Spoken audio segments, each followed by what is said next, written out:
bait and burning.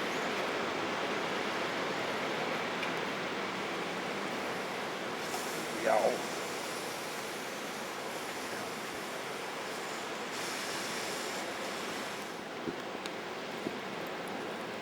Well, this first part of the trip's just been fantastic. And up there is one of the iconic tin mines. Don't go any higher with the magnification, it'll deteriorate.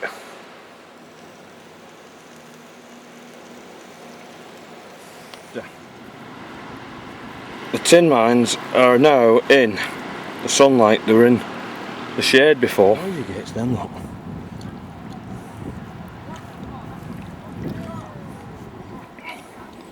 This is what I've come to see.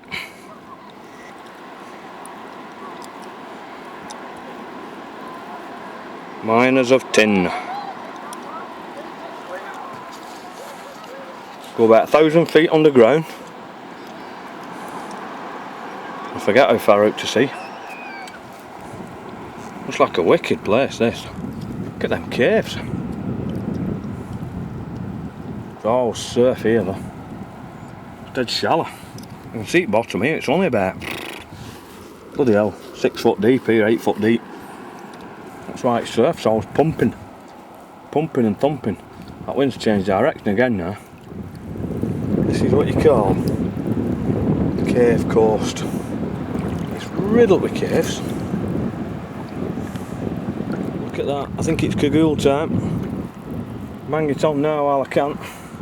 Amazing creatures in the sea, a sunfish. Look at that. This is a once in a lifetime, this. He's under boat, where's he gone? Come to the surface again, bloody hell. This is as rare as rocking horse shit, this. Here he comes, look at that, whoa! There lad, it's what a butty. Bloody hell, I am blessed for to do this, I'll tell you now. Whoa, look at that, the most bizarre fish you can imagine. It's like a fish that's been chopped in half and his tail's gone and he just flops about like he's half dead. This is what they do, this. It's perfectly natural behaviour for him. The tin mines.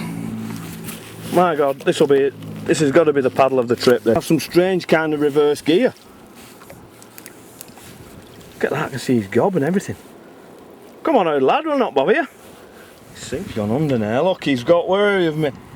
Oh, no, I don't want to play. Oh, I want to take a photo. He's coming up now. I've lost it now. I didn't get a photo, bleeding hell. Oh. Start it raining and all.